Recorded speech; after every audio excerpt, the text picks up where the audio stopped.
Charleston, South Carolina. A customs ledger from the early 1800s, its pages brittle now, brown at the edges. On one line, a ship's name, a port of departure somewhere along the West African coast, a cargo count. On another line, decades later, and a few buildings over, a plantation inventory lists human beings by first name only, valued in dollars beside mules and rice barrels. Somewhere between those two documents, a surname gets attached to a person who was never asked to choose it. That's the story most people carry about black surnames in America, that they mean nothing beyond the fact of ownership. Pick up a name like Gadsden, Middleton, or Hayward on the South Carolina coast today, and the assumption runs the same direction every time. Some enslaver held that name first, and the people they enslaved were handed it afterward, the way a brand gets stamped onto stock. End of story. Nothing to trace. Nothing to recover. For most of the American South, that assumption holds up uncomfortably well. Generations of forced relocation through the domestic slave trade scattered families across state lines, break by break, sail by sail, until any thread back to a specific African coastline simply snapped. But along a narrow strip of coast, the sea islands stretching from the Cape Fear River down through South Carolina, Georgia, and into northern Florida, something unusual happened, or rather, something usual failed to happen. The forced migration that reshuffled black surnames everywhere else largely passed this region by. Isolated by tidal marsh, mosquito-borne disease that spared people with certain inherited traits more than it spared European overseers, and a labor arrangement locally known as the task system that left enslaved workers with unsupervised hours few plantations elsewhere allowed. Entire communities on these islands stayed put. Not for a decade. 4 generations. Descendants of the same ships, the same landing points, the same recorded points of origin, kept marrying, working, and burying their dead within a few miles of where their ancestors first stepped off a vessel. Which means the customs ledgers and the plantation inventories aren't dead paper here. They're a map that, in most of the country, would lead nowhere, and on this stretch of coast, still might lead somewhere. The first person to take that map seriously wasn't a geneticist. He was a linguist named Lorenzo Dow Turner, and in the 1930s, he did something almost nobody in his field had bothered doing before. He sat down with elderly Gullah speakers on the Sea Islands and actually listened, word by word, instead of dismissing their speech as broken English, which was the polite academic term at the time. What he found didn't fit the polite academic term at all. Turner cataloged thousands of words, personal names, and phrases with direct roots in West African languages. Mind, Vai Wolof, Yoruba, Congo among them. Still in active daily use, generations after the last legal slave ship was supposed to have erased that possibility entirely. Some of what he documented ran deeper than vocabulary. Many Gullah families carried 2 names growing up, a public, basket, name used with outsiders, and a private name used only within the family or community, often unmistakably African in sound and structure. That practice alone complicates the idea that naming on these islands ran in one direction only, from enslaver to enslaved, with nothing surviving from before. Something older was clearly being protected underneath the surname everyone could see on paper. But surnames themselves are where the documentary trail gets specific and stranger. Ship manifests and customs records covering the Charleston and Savannah trade didn't just log human cargo as an undifferentiated number. Many recorded a country mark, a notation of the region or people a captive was taken from, Angola, Windward Coast, Gambia, Calabar among the terms that appear again and again in these ledgers. Cross-reference those origin points against the historical rice economy of the Low Country, and an uncomfortable pattern starts to surface. Planters weren't simply seeking labor. They were actively seeking captives from specific West African rice-growing regions, where centuries of tidal agriculture had already produced exactly the expertise Carolina and Georgia planters had no idea how to replicate themselves. That detail alone reframes the entire relationship between a surname and the person who first carried it into these records.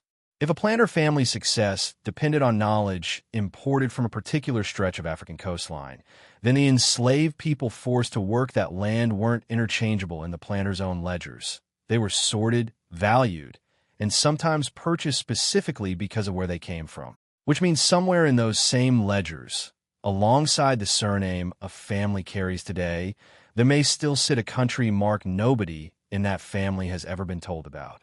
The next question is the one genealogists and geneticists have spent the last 2 decades chasing on these islands: whether that mark can still be matched to a living family, and whether 12 surnames in particular carry that trail more clearly than almost anywhere else in the country.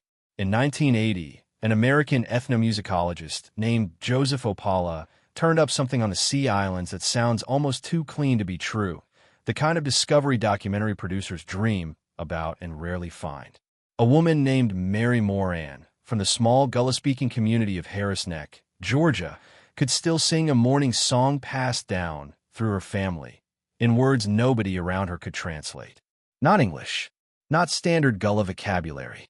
A phrase, repeated and half understood, treated as sacred precisely because its meaning had been lost. It hadn't been lost everywhere.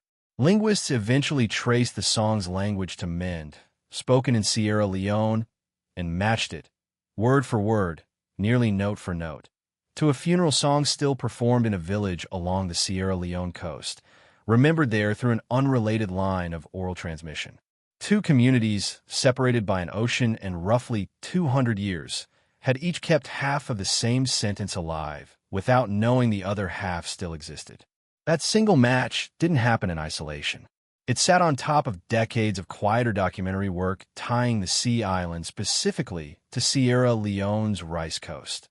The same country mark, region turning up repeatedly in Charleston's slave trade ledgers. The same tidal rice-growing techniques appearing on both sides of the Atlantic. And merchant correspondence from lowcountry planters like Henry Lawrence explicitly requesting captives shipped from that stretch of coast because of their agricultural skill, not despite it.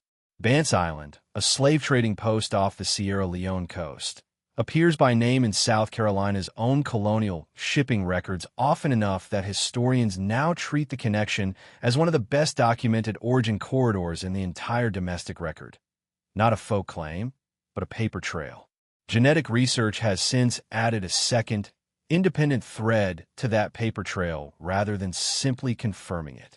Population studies examining Gullah-Geechee communities have found mitochondrial and broader ancestry signals weighted more heavily toward specific West and West Central African regions, Sierra Leone, Senegambia, Angola, than in African-American populations further inland, where centuries of the domestic slave trade blended origins into something far harder to unravel. Researchers are careful here, and any responsible retelling has to be too. This isn't proof that any single family descends from any single village. It's a population-level pattern consistent with historical isolation, not a guarantee written into any one person's DNA. What it does mean is something narrower and, in its own way, more remarkable, that among the documents built to a race identity, a handful of names on the Sea Islands survive close enough to their point of origin that historians can now line them up against actual ship manifests, actual plantation inventories, actual customs marks, and get a plausible, sourced answer back. 12 of those surnames turn up in that overlap more consistently than any others.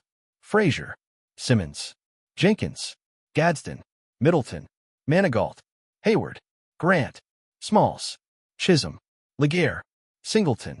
Say them slowly, and none of them sound African at all, which is exactly the point historians keep circling back to.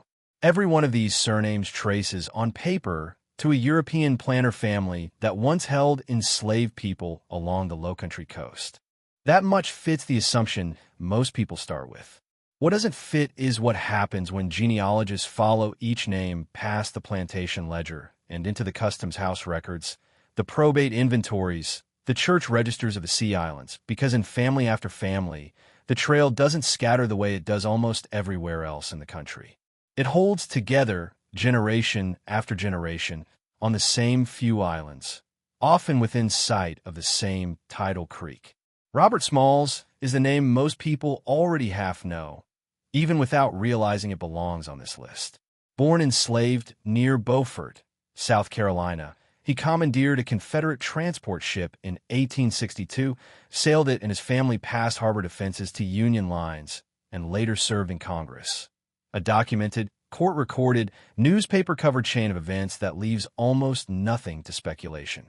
His descendants and the wider Smalls family network across the Sea Islands are among the most thoroughly traced Gullah-Geechee lines in the historical record, precisely because so much of their story was written down by people with every reason to record it.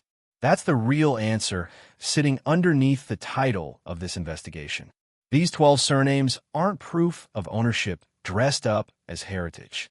They're the rare cases where the paperwork built to erase a person's origin, a ship's manifest, a country mark, a plantation inventory, a customs ledger, happened to survive alongside a community stable enough, isolated enough, and stubborn enough to stay in one place long enough for researchers, generations later, to line those documents back up against a living family tree.